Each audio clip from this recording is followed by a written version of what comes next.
नमस्कार दोस्तों, आप सभी का स्वागत है गुरुकुल स्टेनो एवं टाइपिंग क्लासेस जोधपुर में। आपका डिक्टेशन शुरू होगा 5 सेकंड बाद।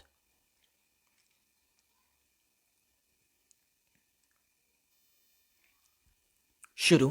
अध्यक्ष महोदय, वित्त मंत्री जी के वक्तव्य के अनुसार यह कदम राष्ट्रीय हित की दृष्टि से उठाया गया है, किंतु उनके वक्तव्य से यह बिल्कुल स्पष्ट नहीं होता कि इसके कानूनी पक्ष के बारे में विधि मंत्रालय से सलाह ली गई है या नहीं।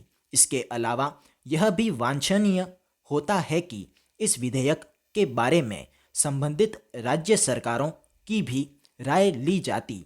मुझे पता चला है कि न तो इस बात का प्रयत्न किया गया है कि विधि विभाग से कोई राय ली जाए और न ही रिजर्व बैंक से इस बारे में रिपोर्ट मांगी गई है। मेरी पार्टी इस कदम के खिलाफ है और बहुत सी विरोधी पार्टियां भी इसके हक में नहीं हैं। मामला ऐसा नहीं है जिसके बारे में किसी भी एक राजनीतिक पार्टी की इच्छा के अनुसार फैसला किया जाना चाहिए।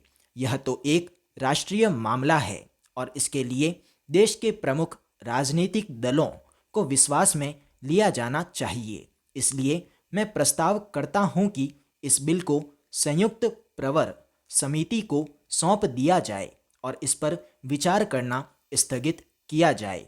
यह एक राष्ट्रीय महत्व का प्रश्न है। इस पर केवल राजनीतिक दृष्टि से विचार करना काफ़ी नहीं है। मंत्री महोदय ने इस बिल को प्रस्तुत करते समय यह भी नहीं बताया कि इस बिल के बारे में राज्यों के विधानसभाओं की भी राय ली जाएगी या नहीं। हमें विश्वास है कि आप भविष्य के लिए ऐसी परंपरा स्थापित करेंगे जिससे हमारा लोकतंत्र सुदृढ़ हो और ऐसी कार्य पद्धति अपनाई जाए जिससे आप संपूर्ण देश की जनता का विश्वास प्राप्त कर सकें।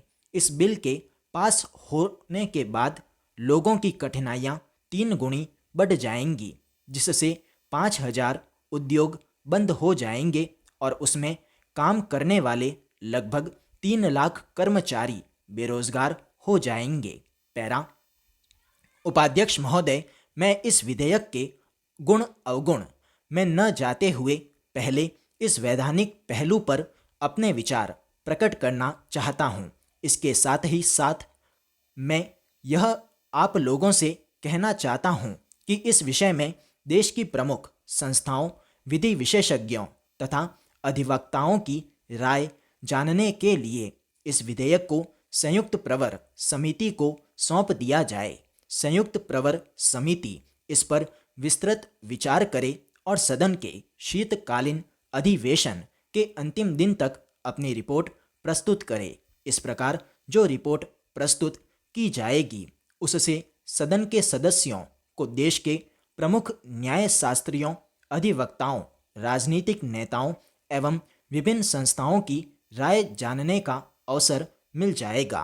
लोकतंत्र का यही तकाजा है कि ऐसे महत्वपूर्ण विधेयक को शासक पार्टियों की इच्छाओं के अनुसार या बहुमत के आधार पर पास नहीं किया जाना चाहिए। इसे प्रवर समिति या संयुक्त प्रवर समिति को भेजकर जनता में इसे प्रचारित किया जाना चाहिए। पैरा। उपाध्यक्ष जी, आपको मालूम है कि संसदीय प्रणाली में महत्वपूर्ण कार्य संसदीय समितियों द्वारा किए जाते हैं। लोकतंत्रीय प्रणाली को सफल बनाने में संसदीय समितियों का बड़ा महत्वपूर्ण स्थान है। संसदीय समितियों में स्वस्थ परंपरा यह है कि वहाँ दलबंदी, गुटबंदी अथवा राजनीति का कोई स्थान नहीं होता। वहाँ छोटे बड़े, स्त्री पुरुष, हिंदू अहिंदू अथवा उत्तर दक्षिण के आधार पर निर्णय नहीं होते। सभी महत्वपूर्ण फैसले आपसी विचार विमर्श और सलाह मशविरे से राष्ट्रीय दृष्टिकोण से किए जाते हैं।